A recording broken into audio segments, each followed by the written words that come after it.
Welcome to Rubber Dub. I'm your host, Rob. Get it? Rubber Dub. Never mind. You obviously knew that. Either way, a lot's been going on. I like to give you my criticism, my commentary, and my point of view, which I call Robovision. This goes a little something like this. Story number one. Now, we all heard about the Keystone XL Pipeline, which was going to help good old Alberta deliver some of the most finest tar sand oil Canada can provide. But ultimately, lo and behold, good old Barack Obama said there wasn't enough environmental research and a bunch of other blah blah blah blah blah blah blah. What really mattered is that Barack Obama stepped up to the plate, slowed down, at least temporarily, the whole Keystone XL pipeline that was basically going to export a bunch of oil to Asia. Layman's terms. But point is, good for Barack. A lot of people might hate him. Cover of Newsweek is saying all the critics of Barack Obama are dumb. I'm a critic of Barack Obama, but not because of the reason you might think, but because I don't see a lot of change in my fellow neighbors to the south. What I do see is a bunch of Americans forecasted to have a worse year than last year. Long and short of this, and no joke about it, Keystone XL, it's killing Alberta. It's ruining hectares and hectares of land, just completely unusable for years and years to come. And a lot of Canadians are saying, oh, it's going to hurt our economy. Oh man, our economy. Eh? I threw in that A part. But people are worried it's going to hurt our economy. Yeah, it will. A lot of people might say that. But really, how do you put a value on our environment and our little furry friends in the forest? I might sound like a tree hugger. It's because I am. Story number. Oh. Now the big story from last week that just continues to be in the news because it's been a really slow past 8 to 10 days in news. Unless you're going to cover the Golden Globes and talk about Sofia Vergara. And talking about how Ricky Gervais, not as enjoyable as last year. Oh, I could talk about how Mark Wahlberg is a small turd and he has a hard time saying stuff to the camera, which I kind of find is funny. It's a very simple, generic line as, and here is the impressive list of nominees. He has to be like, here's the impressive list of nominees. I don't know if you can understand that because I was trying to do a Mark Wahlberg impression. Yes, Mark Wahlberg, you. That's given us such hits as The Italian Job, Contraband, which is a load of crap, avoid at all cost. But I always remember The Rockstar, and The Rockstar by far is the worst movie. It's something that's more important than the Golden Globe. The Gomba of the episode is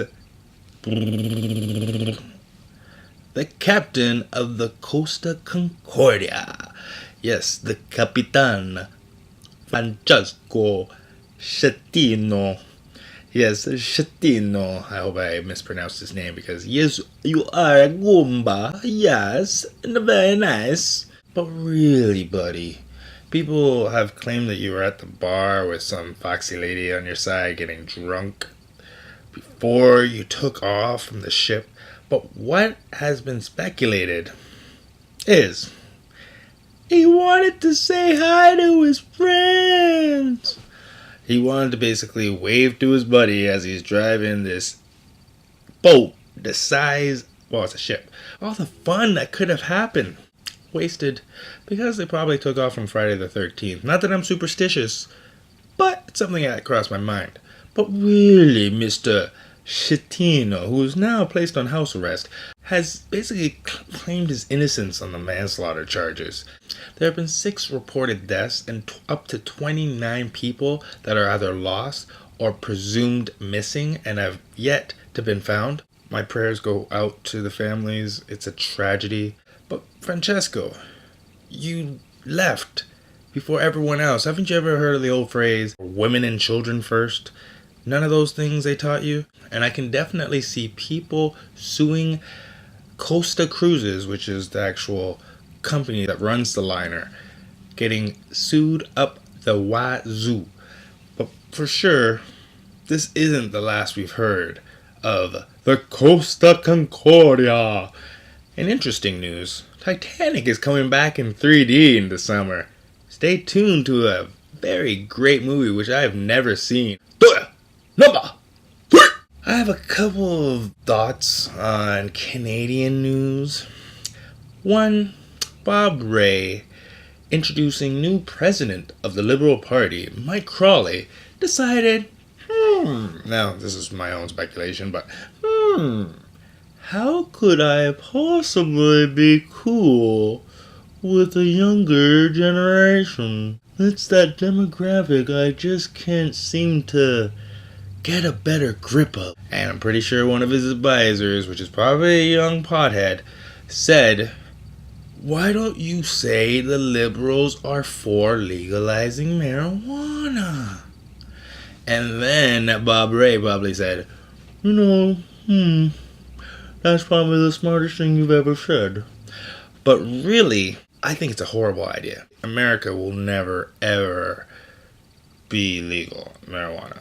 Ever. Unless Ron Paul somehow, miraculously, walks on water on his way to the White House. Border between Canada and the US would be flooded with people going there all the time that are kind of dubious and suspicious. Finally, in Canadian news, which is pretty monumental, it has finally come to court. 5 Toronto police officers from Toronto's drug squad, obviously, who were accused of beating and robbing suspects of drugs and large sums of money, will go on trial. Yay! The trial started a few days back on Monday, January 16th, accused of conspiracy in which were allegedly falsified officials' police records to cover their tracks. Now, the charges of these 5 cops, which I'm just going to call John, Ned, Joe, Ray, Steve, just in case these guys get pissed off, I don't want anything coming back to me, date back to the early 1990s. Yes, a long time ago. Police drug busts they performed in which the Crown alleges the officers themselves committed the range of offenses, from conspiracy to obstruct justice to theft, assault, perjury, and even extortion. The 5 have all pleaded not guilty, obviously, because they're cops and they think, yeah, I could possibly get away with that if I just play my cards right. We'll face the jury after more than a decade and $14 million spent in investigating the prosecution, which is the largest case of alleged police corruption in Canadian history. And in between 1999 to 2003, the Federal Department of Justice has actually, without any explanation, mind you, stayed over 200 criminal offenses against accused drug dealers arrested by those 5 exemplary officers. And that last part was pure sarcasm. Prosecutors did so long before these officers were charged, or given a chance to defend themselves in possible misconduct. Mind you, there were 6 officers originally charged back in 2004, after a Toronto Police Special Task Force, led by a single RCMP chief superintendent, spent 3 years in this grueling investigation. Believe me, I'll keep my ear to the ground and report anything, and I mean anything, that happens in this trial, which I sure hopes brings a sigh of relief to people that rely on our Toronto police to have some ethics and morals. They are there to serve and protect, after all. That's all the time we have for today. As always, you've been doing it with the best. You gotta fly. Thanks for watching. I'll see you soon. And until next time, keep on rocking in the free world while it's still free.